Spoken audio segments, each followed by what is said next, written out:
It's the holidays. Santa Claus is coming to tribute all your cards, and I have a video talking about what it takes for smaller decks to succeed. Now, what am I talking about when I say a smaller deck? Decks that are still more or less competitive in kind of still in the meta game, but aren't really top tier. So that varies by format. This format, it's pretty dominated by decks like Cosmo and Pendulum Magicians. So I'm talking like our Madolches, our Yang Zings, our Ignites. Those are smaller decks. And every smaller deck has things that are good and bad about it, and some ultimately end up being more successful than others. So this video, I'm going to be kind of talking about different elements that small decks can have, and, which decks have them, give some examples. I will be taking Brilliant Madolche to a regional coming up here in a few days. By the time this video goes up, regional will probably have been, several days prior. But yeah, so let's get started. As I just mentioned, I'm going to be playing Brilliant Madolches, and that leads me into the reason why I picked them. There's one key element that every successful small deck must have. They must bring something to the table. They must have a tool or set of tools that are particularly good for the meta you're playing in. In the case of Madolches, that's Madolche Queen Tiramisu. She avoids targeting. She sends things back to the deck, which, by the way, monster destruction is really not that good right now. And she can also shuffle back face-up spell and trap cards, pendulums. So she's very effective at getting rid of cards, particularly this format. She's always been pretty good at removing cards, but those strengths are much more pronounced now. So when you're picking a smaller deck, or predicting the success of a smaller deck, or whatever you want to do with it, look at what they bring to the table. What's unique about them? What can they do that not necessarily every deck can? Another example of this would be, say, Chao Feng in Yang Zings. Being able to lock out an entire attribute like that is very useful. Drop Chao Feng with a light and a dark. Cosmos can't really play at that point. That's something that Yang Zings bring to the table that's very good about them. Now, there's one thing that every successful deck needs to be good at, and that's having a consistent and achievable win condition. If your deck cannot consistently win, what's the point? I mean, you have to admit, the point of this game is to win. And if you can't do that, then it doesn't matter what tools you have, you're just going to sit there and eventually die.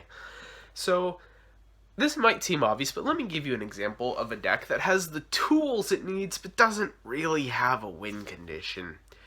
That deck would be Ghostrix. You've all felt that moment when Cosmos drop that Dark Destroyer on you, and you're like, no! And whatever. But aha, you're playing Ghostrix, so you flip that baby upside down. And then you realize you're playing Ghostrix, so even if you beat over it, you can't push for damage.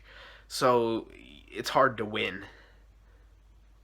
Yeah, that's kind of awkward. So make sure your deck can either one OTK like Madolches, or at least like Yang Zing. Yang Zings are an example of a good control deck, and opposed to Ghostrix, which are a bad control deck. Yang Zings can still put up big monsters on the field. They just have to use more control cards to slow other decks down, so that they can kind of slowly bring out the big monsters and just kind of crush you. Now, this third thing I've got for you is more just deck building philosophy. Be focused in your tech and side deck card choices. For example, you don't want to be that guy who's like, yeah, dude, I got all of the tech cards and my entire side's prepared for ice barriers. Because then you run into Cosmo first round and you get wrecked. And I'll be the first to tell you, you aren't going anywhere with that strategy.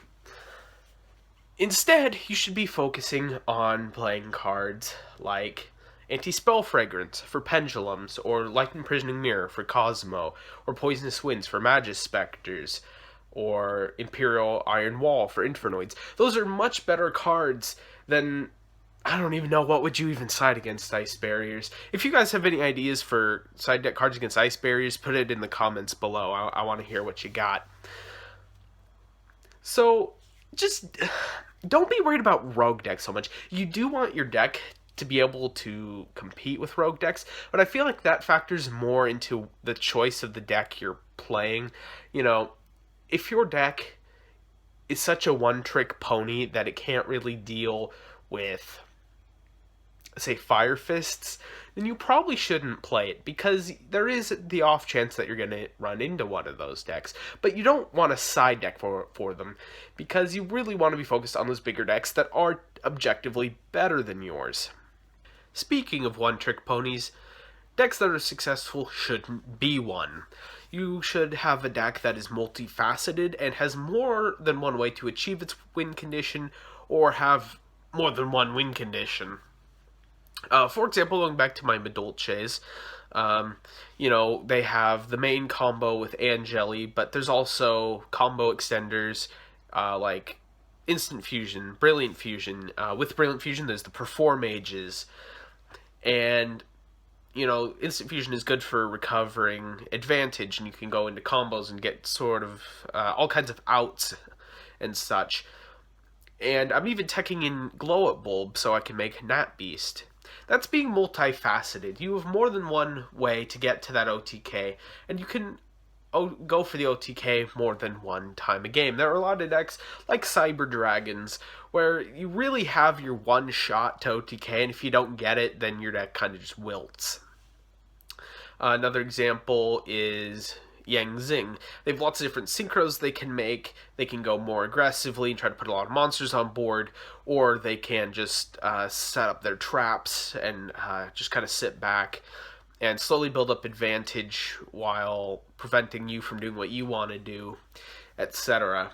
And that's a weaker example, but in general, the bottom line is be versatile. Don't do just one thing, and if your deck does do one thing, then it either needs to be able to accommodate a secondary engine like Perform Mages, or it probably just won't really be that good, and either you should play a different deck, or just accept the fact that it's not going to be as successful as other smaller decks. And that's all I have for you guys today in this video.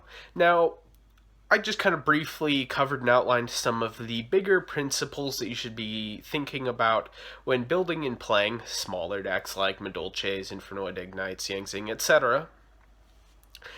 And I'm going to leave the rest to you guys in the comment section below. Just briefly explain some of your own ideas and concepts that you think should be considered when building or playing these smaller decks. And remember, don't fail me on that Ice Barrier side deck tech. I really need to know for scientific purposes. Really important. And have a happy holiday. I'll see you guys, hopefully, in another video.